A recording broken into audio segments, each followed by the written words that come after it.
Welcome to Tackles, Tunes, and Turnbuckles, brought to you by the East Alabama News Network. On today's show, we have Dave Millican, legendary championship belt maker, DaveMillicanBelts.com. We're going to talk about how Dave got started in the business as a young fan from the Memphis area, how he got teamed up with legendary belt maker Reggie Parks, and his projects that he's worked on in the past and currently working on. And now let's get to our guest. All right, we've got Dave Millican on the line. This is round two of our conversation from Tuesday. We had some technical difficulties, but Dave, how you doing?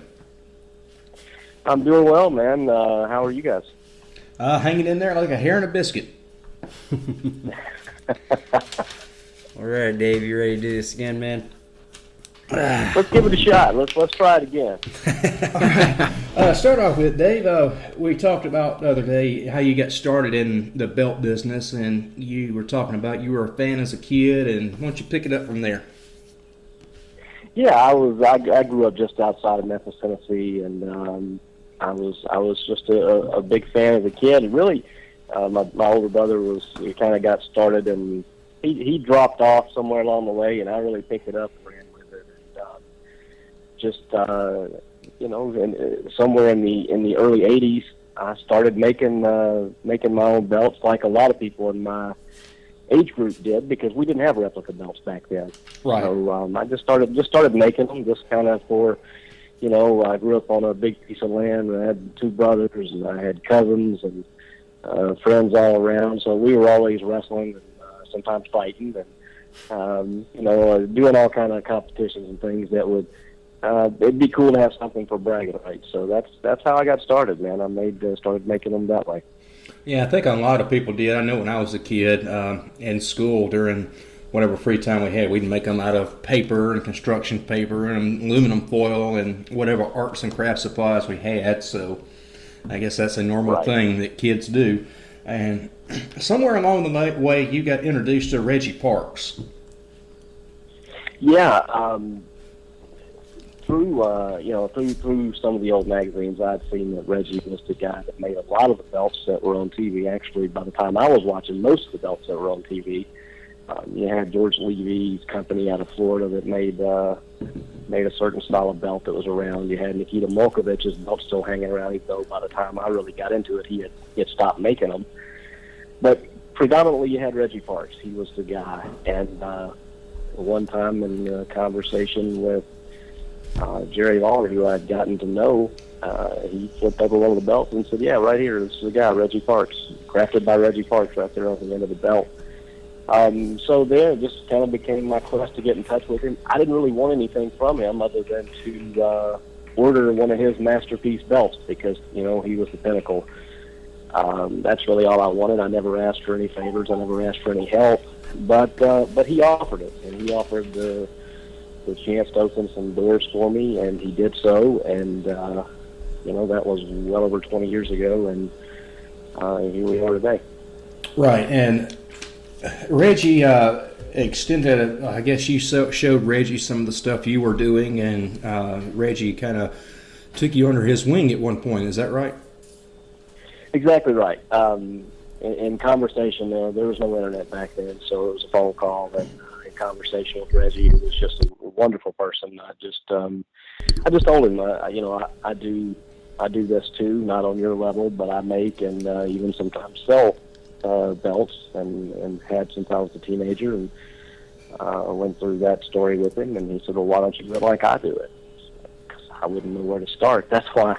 And he said, "I can help you with that," and he did. And then, in the early days, I sent him some pictures just to kind of make sure it was up to snuff for him, that it met with his satisfaction, and they always did. And so we only did that for a short time, and from there I was kind of off and running on my own. He just opened the doors for me, and while we have collaborated on a lot of belts over the years, we don't so much anymore, but.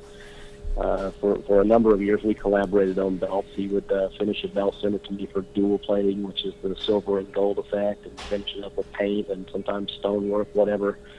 And And I mean, and actually, I did some leather for him. As a matter of fact, he was going to be going on a vacation, and I did some leather on some of the Japanese belts for him. And so we just kind of helped each other out once I'd really gotten rolling with it. And that's how we ended up forming a partnership to protect the old designs, the classic designs that Reggie had made, even going back when I was a kid. And so we formed an LLC. And sometimes, if you guys, I don't know if you guys specifically do, but I hear from people all the time that say, hey, I bought the new WWE video game and I saw you guys' names in the credits. And it's because of that partnership that protects those designs. Right. And going back just a little bit, the belts you started out making, them out of metal from your uncle's, where he worked at a metal shop, is that right?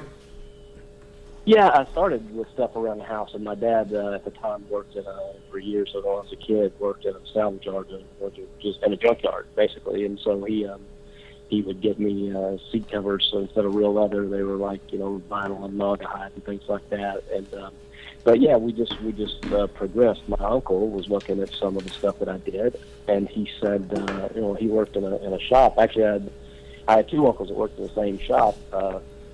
But this particular uncle looked at some of the pieces I was doing. And he said, I could make this thicker and sturdier if you want to come to work with me.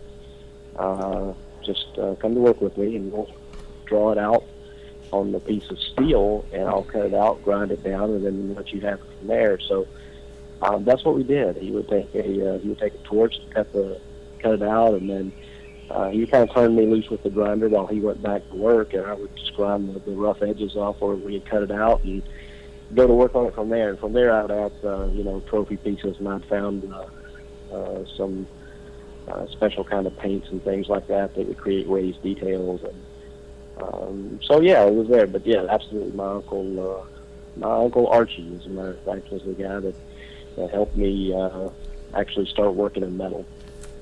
That's really cool. Now, if a lot of kids could have that experience, I guess we'd see a lot better quality running around on the playgrounds. But as far as making the belts for you, what would you say your bread and butter would be as far as working on the leather or the grinding or the painting? What would you say your real bread and butter is? I mean, it all has to be done. So really, it's really it's all necessary. There's so many people out there these days doing great leather, but I've always been kind of proud of mine. I mean, I look back at some of the earlier stuff, and it's okay. I mean, it doesn't hold up to some of course, what I do today, or even what some of the other people do today. And it was just I was self-taught. I never took a class. Reggie would give me an occasional pointer if I asked a question, but primarily I learned at it by looking at it. Right. And so I kind of became known early on for my leather work, and as a matter of fact, through one of the WWE people, one of the belts that actually never saw the light of day, I got a compliment from Vince McMahon himself, sent my way, and said it was the best leather he'd ever seen. And so when the guy told me that, I said, "Oh, you're making it." And then I thought about who I was talking to, because this guy who works for WWE is actually not at all the kind of person that makes up enough. He said, "No, trust me, I'm not." He looked at it and said, "We're not going to use the belt. I've decided against it, but that's the best leather work I've ever seen." So that's a very, very high praise. That's a good rub, I guess they'd say, getting something like that from Vince.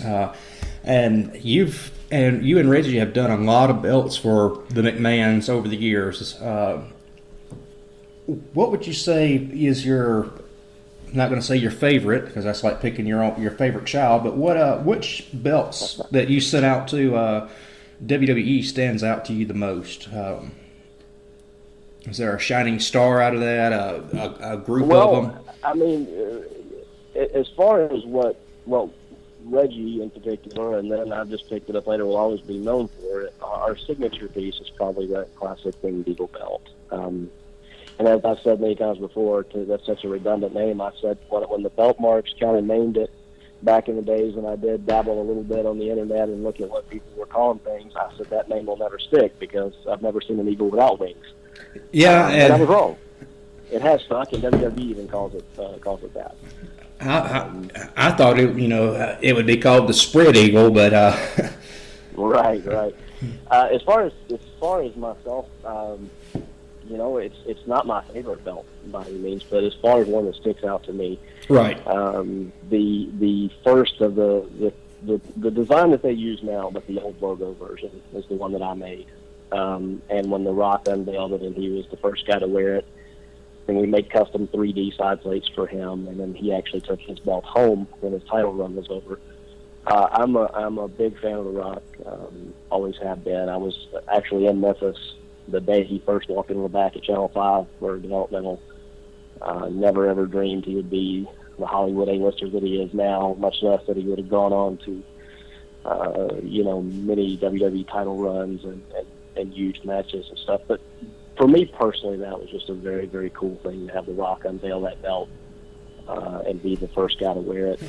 Now that was a big deal to me. That particular belt, it looked like it had some difficulty or some challenges to make that particular belt. Does anything speak to that? Yeah, it's been several years, man, since the last one that I finished. But I was 600 plus stones hand set into it, and that's a lot of drilling work and a lot of stones. And so we did the first one ourselves. The second one, one of the contacts at WWE by then had said, "Hey, listen, we've got a contact at Orange County Choppers, and their machine can mill this main plate out of aluminum, which would make things a lot easier for us." Right. So they milled out the remaining main plates. But the very first one that we did, which you'll see, and they used it for display, and Vince actually used it for his Forbes photo shoot, things like that. It ended up weighing about 15 pounds because of the way we had to reinforce that logo behind it. Wow. Each one of those belts, 600 plus stones, and then if you had the custom side plates on it that had stones, sometimes that would add to it as well. So, yeah, each one was a very a lot of labor, very, very labor intensive. Right. I would imagine that takes a long time to complete a project of that magnitude. Absolutely. And going back and looking,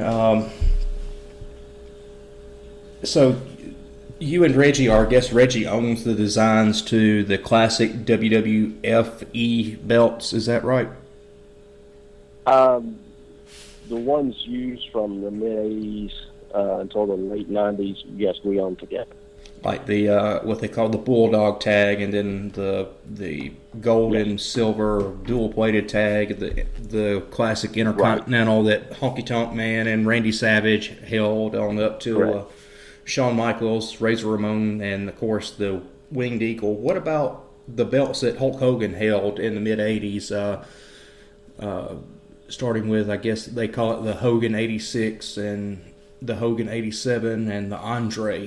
Is that Reggie's designs? Yeah, that's all part of our library. And it's kind of when you say Reggie's design or Dave's design. The truth is, neither Reggie or myself ever actually sat down and designed belts. We would work with people that were better artists at actually drawing things out than we were. And I was actually a pretty fair artist in my younger days. I don't dabble so much in it these days. I mean, I did portraits and things like that, but we would deal with people. Like Reggie and I, neither one. I'm very computer literate, but I've just never sat down and tried to work with those programs. Right. The Illustrator or Corel Drawing, that sort of thing. Those programs, I've just never put a lot of time into them because I haven't had time for them. And so, but we would basically just say what we wanted, and then that's how those designs would come about, and we retained ownership of them. And of course, in the days before I was around, which all those designs you just named, I was a teenager when those came around. So, but the thing is that Reggie had been kind of walked all over in terms of toy deals. They were released as toys. They were released in all kinds of formats. They were released on video games and this and that, and Reggie was actually getting royalties for that. And then somewhere along the way, it became where I'd made as many, and in some cases, actually quite a few more of those exact belts than Reggie had. And we we formed an LLC to protect that stuff because Absolutely. in particular, really, I did it not, or I say I did it. I mean, I certainly spearheaded a lot of it, but our partnership includes, it used to include our friend Ed Schumann, who passed away in 2010, I guess it was, and then Rico Man took over from him. But yeah, our LLC protects all that stuff, and all those designs that you just named do fall into that. And today, I guess your main focus is making belts for private customers. Is that right? My biggest customer actually these days, despite a great relationship with WWE, and I'm not actually doing new things for them right now for television. I have a great licensing deal with them. We do that is actually really a more lucrative deal than making belts for anybody. But my biggest customer actually are the people that we are working for is Lipsync Battle on SpikeTV. They have ordered more belts in the last couple of years than WWE ordered throughout an 8-year run, or than anybody has ever ordered from us. So, Reggie has actually nothing to do with those, but nobody ever ordered. When they hit their latest order, we are going to be at nearly 90 belts for them. Wow. So, yeah, that's as a matter of fact, I'm going to do the math on my head there. That's about right. So, so they're meeting their deadlines and taking care of their needs has to be my focus because of the contract with them. But yeah, collective backlog is when you got years and years of work for these major companies, and at one time I was doing everything for WWE, as well as Lipsync Battle and the different MMA companies that we've had deadlines for. That creates quite a backlog for the people who are collectors. Right. I try to scare everybody off these days, and it's going to get better now that the deadline is backed off considerably. But I do try to scare people off and say, listen, I don't know when you're going to get it, so keep that in mind before you send any money. Let's go that route. I'm in a position, I've just been fortunate to where I would rather scare somebody off than have somebody be unhappy. And so I try to do that, but if that doesn't work, then we end up making an old belt. Because you are under contract. Tongue in cheek. Obviously, I'm not truly trying to scare anybody off, but I do want it to be aware. Right, because you are under contract with these companies that are paying you for a deadline, whereas I guess a collector, they don't have a specific deadline for you to meet. So there's one priority over another one, I guess you'd say.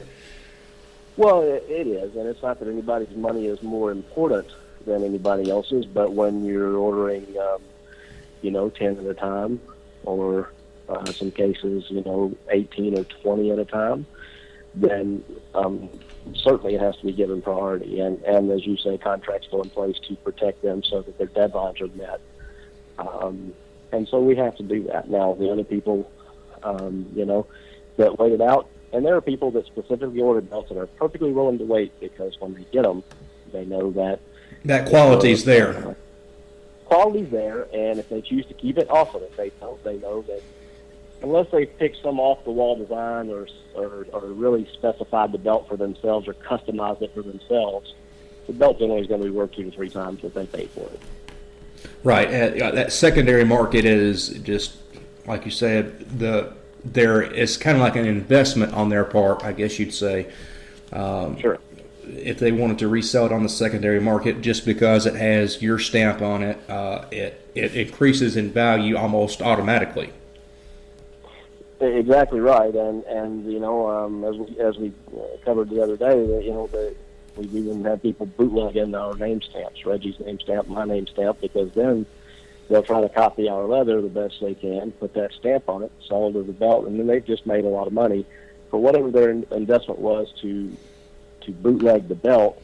They will flip it to some unassuming person who thinks they're getting the real deal, Yeah, that's, I equate these people to the same kind of people that will proudly wear a fake Rolex or, or would buy, a fake designer, bag for their wife or girlfriend or whatever. I mean, the fake Louis Vuitton bag or whatever. And I equate those people. I don't understand it. To me, I mean, I understand the greed and I understand that they do it for money. I mean, the people that sometimes buy these things knowingly and are okay with it. right. I don't really get that. I don't understand that. Yeah, and there's something I'd like to say. If you're looking at these belts on eBay, be very, very careful about what you're buying, because what I have seen 9 times out of 10, those belts on eBay are not yours or Reggie's. And a telltale sign you'll see is, well, I don't know who made the plates, and it's on American leather. That's a telltale sign that it's a bootleg belt from Pakistan. Absolutely right. 100% right. If you show me an eBay auction where somebody says, well, I don't know who made it, but it's worth this much money, and I'll show you somebody that knows they got a bootleg belt and they're trying to hand it off to somebody else. And that's clear deception on their part, because if they've taken the time, they say they bought this belt years ago or they bought this belt at whatever time, they should have the knowledge to say, okay, I know what I'm looking for. I'm looking for a real Reggie or real Dave belt, and either they obviously are ignorant and did not do any type of homework, or they're obviously out to deceive someone. True, absolutely right. We have had a couple of people step up that just wanted to do things the right way. They started selling off these Pakistani bootlegs of our work, and I've taken some heat for this, but we were faced kind of with if you can't beat them, join them type situation, and we had found out that reputable companies such as Hotspots.com, been around for many years.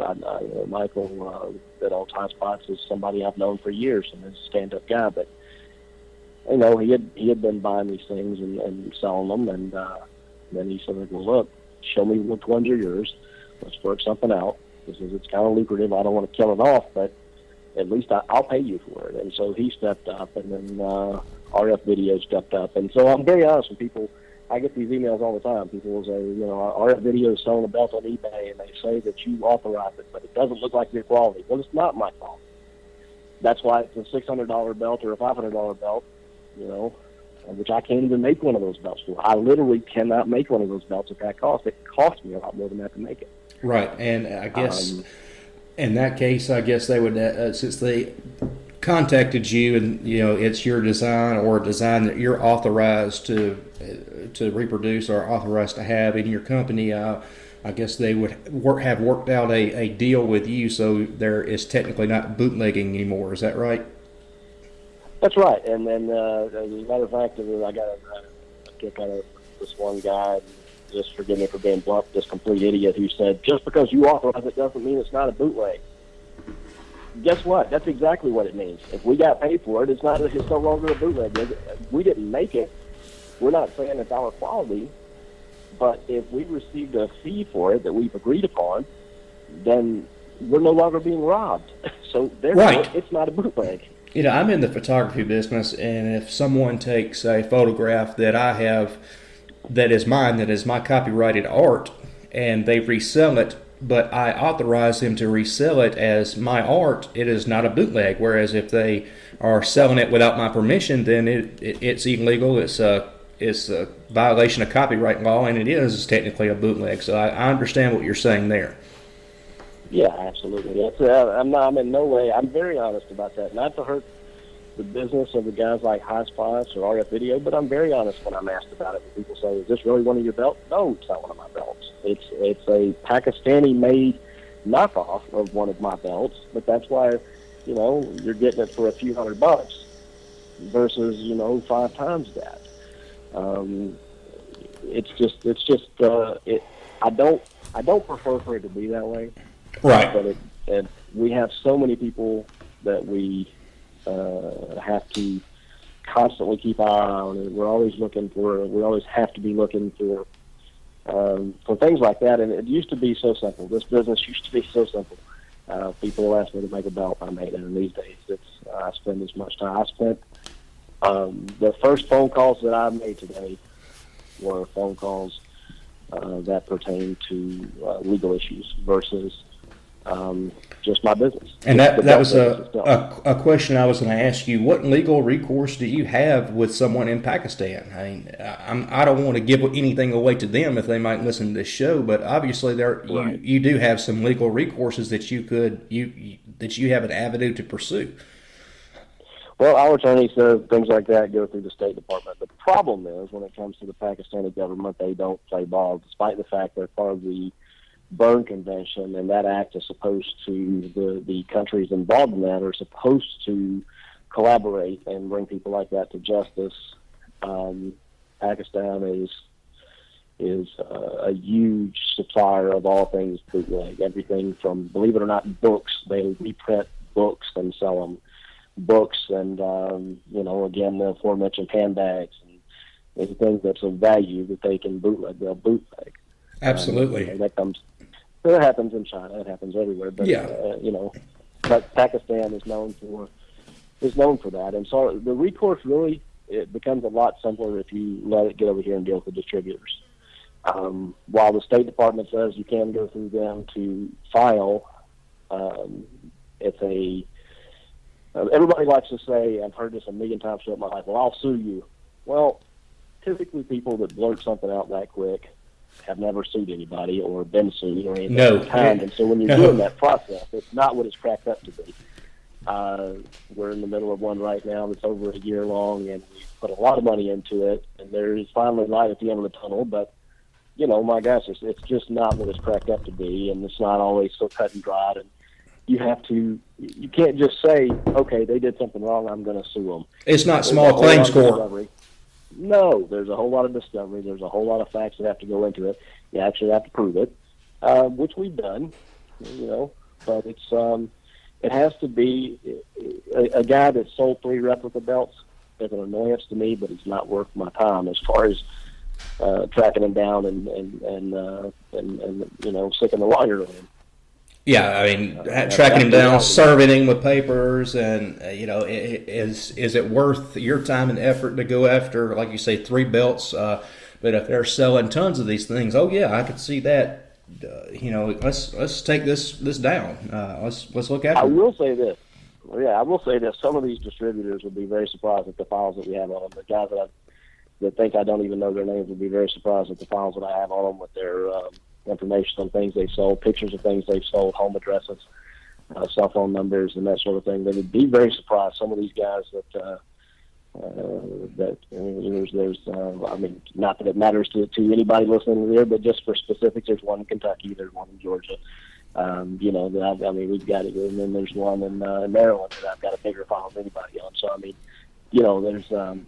So beware if you're selling bootleg belts. Yeah, just because nothing's happened yet doesn't mean nothing's going to happen. Well, heck, the internet's an amazing place. You can do that nowadays.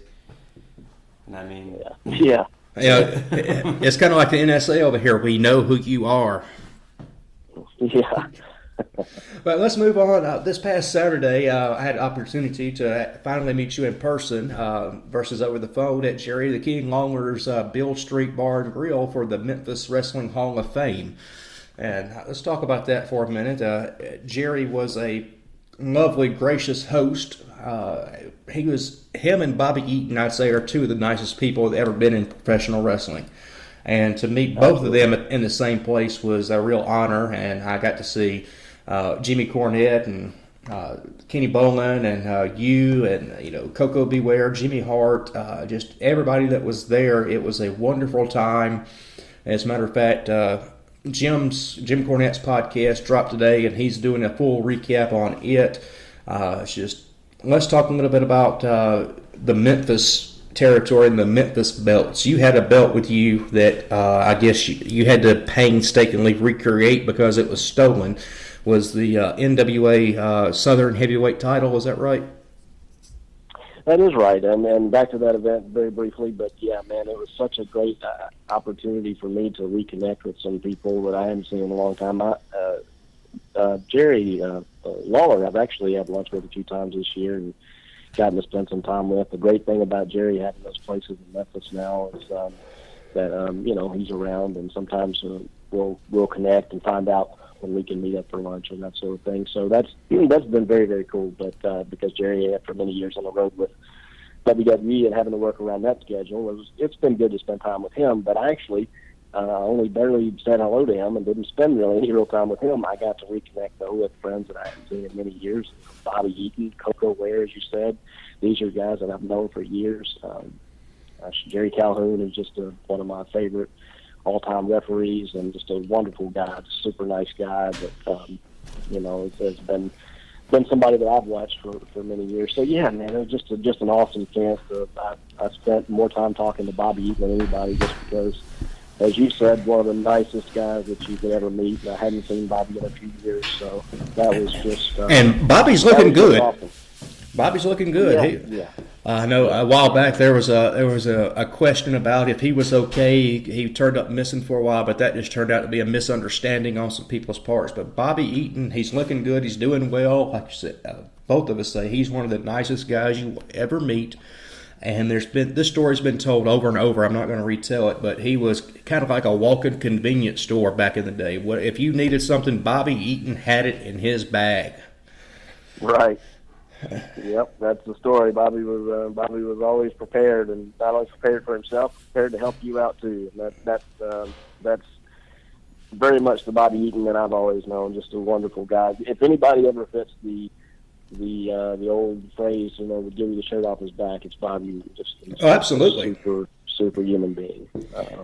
But on you were asking me something. I got wrapped up in that because it was such a great night. The belt, the Southern Junior Heavyweight belt, was probably a 5 or 6 year deal for us to get made, because I had actually fixed the belt up for Jerry back in 1995, because he had pulled it out of a drawer and they had taken it apart and used one of the plates on another belt and this and that. So anyway, I put it all back together for him in 1995. Got to keep it for about a month. Somewhere along the way, about 5 years later, he had pulled it out. He used it on a couple of Memphis shows back then. Right. And then somewhere years later, he had taken it to an outdoor show, and they were getting dressed in tents. And after the show, he had, as Jerry always does, gotten pulled away for something. Somebody wanted a picture, or I don't know. Somebody wanted to talk to him outside the tent. He came back into the tent. His bag was still there, but the belt was gone, and that was that. I had okay pictures of it from the time that I had it, but Jim Cornette once again came through, and several years ago came up with a shot that showed us just such great detail that we worked from that. And my friend Chris James, who is he and his wife are crowns by CJ. That's actually, you mentioned Kenny Bolin. They recently made Kenny a crown. But Chris, this was a labor of love for my friend Chris James. Who's, I guess my best friend Chris James. He just, I would have never made this, but when we did everything, we just did it twice. Again, 5 or 6 year process. Talk about waiting. People wait for belts. Well, trust me, I didn't just pop this thing out for myself. It was a long process too. We waited it out like everybody else. But yeah, man, it's a unique piece of art. It's got a custom-made slider buckle on the back. No snaps or anything on this thing. It's a recreation of the original belt that was made in 1952. And that belt has so much history behind it. With there's some early title changes on the side plates, and I've got a picture up on my Twitter feed at Adam Broach Photo on Twitter that you can take a look at. That picture. It was taken at Jerry the King Lawler's Memphis Beale Street Bar and Grille last Saturday night, and just looking at some of those old title changes, Yamamoto, Herb Welch. Yeah, the Great Yamato. Great Yamato. Yep. It's got some misspellings on it, and we actually copied those the exact same way. I noticed that. Jackie Fargo is typoed as Jack G. Fargo. Yes. Tex Riley is typoed as Rex Riley. These are copied from the original belt, so we just copied it the exact same way. It's funny, I can walk into the room, or I can have a table of belts set up for a convention or something, and Jim Cornette will bypass all of them and say, "Where's my belt?" It's always that's the one he's talking about, because Jim likes belts, but he will barely glance at most of them. But that one is one that we were at a show, the Terry Funk, Jerry Lawler last stand deal that they did in Jackson, Tennessee a couple of years ago, and Jim had a good time backstage showing the belt off to people like Danny Davis and people like that hadn't seen it since the days of the old original belt. Right, and speaking of Jim, he created or had some heavy influence in some Reggie belts for his Smoky Mountain Wrestling, and I have to say those belts are some of my favorite belts that were produced by Reggie. It's just it looks like something a title should be, along with another favorite, the big gold belt. That is something I think a world champion should have. It just has that look to it, and Ric Flair pulled that off so well with that belt. Agreed on all of that. Absolutely, Jim. The CZs, the cubic zirconias that are set over the crown of the Smoky Mountain heavyweight belt, belonged to Jim's mom. He actually sent those to Reggie to have the jeweler set into the main plate. So those. That's one reason Jim has no desire to part with those belts anyway, because they were his company. But another reason that it's so special to him is because those CZs were actually they belonged to Jim's mom, Miss Thelma. That's right. And Jim, just being a brilliant mind for the business, he did something that I agreed with a lot. Was he didn't have 100 different titles for his promotion. He had a heavyweight title, a tag title, and you mentioned the other day a lesser-known junior heavyweight title, but that was it. 3 titles for his promotion. Yeah, and the junior, I don't think the junior, the U.S. junior heavyweight title, I think was just something that maybe Candido or somebody brought around. I don't think it was Jim's, and he could correct me if I'm wrong. And I think it was just something that he kind of allowed to be worked in there. But Jim's 2 titles were exactly as you said. A tag belt and a heavyweight, and it worked out perfectly. And that was for those that maybe haven't seen it. There's a little bit of it on the WWE Network, and I hope they'll upload more because it was a great promotion if you like old Southern Territory style wrestling. Yeah, there are some great matches in there, and that's where people like you said, Chris Candido, Chris Jericho got his start. His really big break was in Smoky Mountain. He did some stuff in Mexico, but nothing like he did at Smoky Mountain Wrestling. Right. I think Jim kind of instilled the real wrestling mentality into Chris Jericho there. Yeah. I think that was, while I had heard the name, I think that was probably the first place that I saw Chris. Right. And, I put Jim up there with Wrestling Minds in the same category as Dusty Rhodes, Eddie Graham, those guys that really had that mind for the business and could create angles that you wanted to believe, you could believe into. The stuff he did with Bullet Bob Armstrong as the commissioner, talking people into the building, and, I just wish that promotion would have stayed around longer than it did. Oh my gosh, yeah, me too. Jim is part of that breed of people, and honestly, although I'm known for belts and not for my mind for wrestling, but Jim is part of that dying breed. Unfortunately, the people that say, "Well, that's outdated," and this and that. And what they don't understand is there are fundamentals of that business that will never change and will always work if executed properly, and that's all Jim is ever trying to preach to anybody. Because if so much of it has been killed. I don't know. Everybody likes to blame Vince McMahon for that, and let's face it, moving forward, the internet alone would have killed some of the old territory things, and and all of that. But Jim is very, very intelligent when it comes to that sort of. Jim's in a class by himself for that sort of thing. Jim is if you don't think Jim Cornette's a smart guy, just spend 5 minutes talking to him. He'll blow your mind. And if you have the chance to pick up any of Jim's books, the 25th anniversary of the Midnight Express, that one is out of print, but you can find it on the secondary market. But his history of Tuesday Nights at the Garden, the Louisville wrestling book, is a textbook of history about Southern wrestling. It covers the Welches and the Fullers and Jarrett, Jerry Jarrett, and their territory that ran from Memphis up to Louisville and Indiana, southern Indiana, and west of Tennessee. And he covers a little bit about the East Tennessee territory from when they split off. But that is a great book to pick up a lot of history about Southern wrestling. I really recommend you picking that book up and giving it a flip through and read it. Absolutely. And then Jim's, I don't think the first one that you named there, which Jim and Stacy were kind enough to send me one years ago that I still have here, along with a little handwritten note about the history of the Midnight Express. But a lot of the other books, actually, that go out. Mark James helped him out with those. Mentioned the James brothers there, but yeah, Mark James, another one of my best friends, Mark James, is the collaborator on those and helps kind of organize them. So, Jim is the source for material and knowledge there, and Mark kind of helps put it all together and does what he does. And Mark has put out a lot of books on his own and is a tremendous wrestling historian and author in his own right.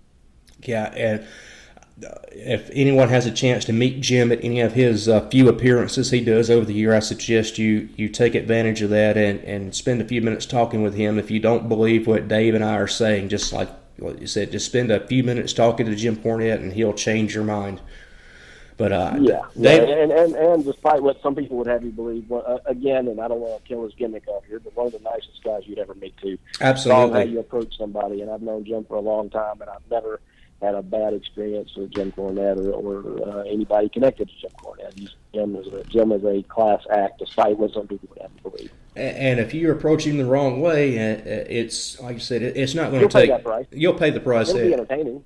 Do not vocally jab with Jim Cornette. I'm going to warn you right now. Do not try to vocally jab with Jim Cornette. He will bury you. No, it won't end well. It won't end well for you. It'll be entertainment for the rest of us, but it won't end well for you. Oh no, it'll be very entertaining for anyone that's in earshot. But Dave, I know you got to go. You've got some other things to do. One other thing I just want to talk to you about is a couple of my favorite belts, and I think.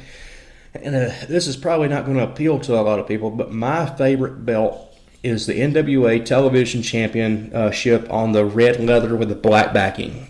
For some reason, that stands out to me as a awesome championship belt. The design of that belt with the ring at the bottom and the old school cameras on each side. That tells a story. That belt tells a story of what it stands for. Yeah, well, actually it is. It's very popular, man. As a matter of fact, we were talking about the bootleggers. It's one of the ones that it's one of their favorites because it's such an iconic belt. It's actually very popular to this day. I've got on my shelf here. I've got one of the black, the one that replaced it, the black leather with the red backing. But I like the red leather one just as much. And as a matter of fact, that's one of the ones I'll be finishing in the next few work days. I'll be finishing another one of those. So very, very popular belt even to this day. People like Arn Anderson held that belt, switched back and forth. I believe Steve Austin held a version of it in his early WCW days before it. Yeah, Steve had the black on red like I've got it. Yes. But the exact same plate design. Yeah. That one and the NWA tag belts, the World and US tag belts were some of the greatest designs. And the NWA tag belt, World Tag on the blue leather is a beautiful belt. We can attribute that to the Rock and Roll Express, the Midnight Express. I actually own that. I own one of those. I own one of the originals. I own one of the original blue belts, and a friend of mine owns the other one. So we have those. I used to own the red leather U.S. tag team belts, as a matter of fact. And, wow. I've got another good friend who owns those now. But so it's a little circle of us that kind of have these things passed around. But yeah, I have one of those blue leather World Tag Team belts. When I make my visit up, I've got to hold that belt because, like I said, that's one of my favorite ones. I've got to put my hands on it and just touch because of everyone who's worn those belts. Absolutely, man. We'll do that. As a matter of fact, my friend and I sent them to Access to display for the Rock and Roll Express exhibit at Fan Access. So we sent them to WrestleMania for that. So shared them with the people that got to be there or saw the pictures of it or whatever. But yeah, man, it's a very cool belt to have. I've got a few. Got that NWA belt. I've got the first WCW television belt. I've got the 91 to 94 WCW World Heavyweight belt. So when you make the visit, you'll get to see some cool stuff. I'm going to geek out on you, just so be prepared. Okay, I'm ready. All right. Well, Dave, I'm going to let you get out of here, and we'll try to do this again sometime and talk about some other things I wanted to get to. But I know you're a busy man. You've got belts to turn out, and I've got a podcast to edit and get up that I've promised this week, and it's been fun. I've thoroughly enjoyed talking to you this week, and we'll sit down and figure out a trip for me up there to just be in awe. I'm in awe right now just thinking about it, but take all this wrestling history in. I look at these old belts as actual pieces of history. You can read stuff in a textbook or in a journal or something that like Jim Cornette puts out his books, but to actually hold a piece of the history that these guys put their bodies on the line for every night, 7 days a week, twice on Sundays, is just something that just fascinates me. And well, I mean, like holding one of these belts, you look at it, if you look at it in person, it's almost like holding the Mona Lisa. I mean, it's art, you know what I'm saying? Absolutely. Yeah, exactly right. Exactly right. Good point, Matthew. And that's that's the way I view it. But I've parted with a lot over the years in my little small circle of collectors that have this high-end type stuff. But all went to good homes. I know where they're at, and actually still have that. We kind of this little small circle of us. We kind of keep it where. We can all, as a matter of fact, my WCW and NWA tag belt are at one of my best friend's house right now, and I'm going to pick those up soon. But they actually haven't even been back in the cases here since WrestleMania. But yeah, man, it's a very cool thing. You can feel the history when you're holding one of those belts or something like the big gold belt, which I've been fortunate to have a number of times, or the have in my hands a number of times, or the Dome Globe belt that WWE now has. I mean, it's. Some people might not understand this, but you can just feel the history when you hold it. Absolutely. That belt, the Dome Globe belt that Paul has hanging up, Triple H has hanging up outside of his office. You talk about Harley Race, Ric Flair, Dusty Rhodes. I don't know I know Jack Briscoe he had the old version on the red leather, but Terry Funk, I think. The base plates were the same. They had redid it. It was redone in '77. As a matter of fact, as you go through that, another friend of mine who puts out books that I've helped with a couple of, 10 Pounds of Gold, Dick Bourne. Another great book. And Dick Bourne, 10 Pounds of Gold, and then his follow-up book, Big Gold, which I also had a part in. So. Not just shilling, but if you're a belt mark, I encourage you to seek out those books. You can get them on Amazon, or you can go to the Mid-Atlantic Gateway site that Dick Bourne and his friend David Chappell, our friend David Chappell, that they run, and you can order them off of links from there. But I encourage you, if you are, as we say, a belt mark, I would encourage you, if you don't have those books, to get them because they're great. Color shots in there, detailed shots that you're not going to see anywhere else, and so that's it was very, very cool to help photograph and be a part of the process of those two books. Absolutely, and Dave, like I said, I know you got to go. It's been a pleasure talking to you, and we'll definitely keep in contact with you and catch you down the road. Thanks, guys. I've enjoyed it. Talk to you soon. Take care. Thanks. Have a good night, Dave. Okay, we'd like to thank our guest Dave Millican for joining us today. You can find Dave on Twitter at Dave Millican and online at DaveMillicanBelts.com. We'd like to thank our sponsor, Fat Daddy's on Wire Road in the loveliest village on the plains. Fat Daddy's is located at the corner of Wire and Webster Road, Auburn, Alabama. Open 7 days a week, rocking well into the late night with daily happy hour specials from open until 9 p.m. $2 well drinks and $2 domestic beer. On Mondays, it's open mic comedy night. Wednesdays, you're the star of the stage with SLS Pros Karaoke, $2 glasses of wine until 9 p.m. every Wednesday night. Live music every Friday and Saturday night. Only a $5 lifetime membership fee for new members. So put on your dancing shoes and come out to Wire Road's only party spot, Fat Daddy's. For my co-host Matthew, Don't Call Me Finn, Baylor Carlisle, I'm Adam Broach, and we'll catch you down the road.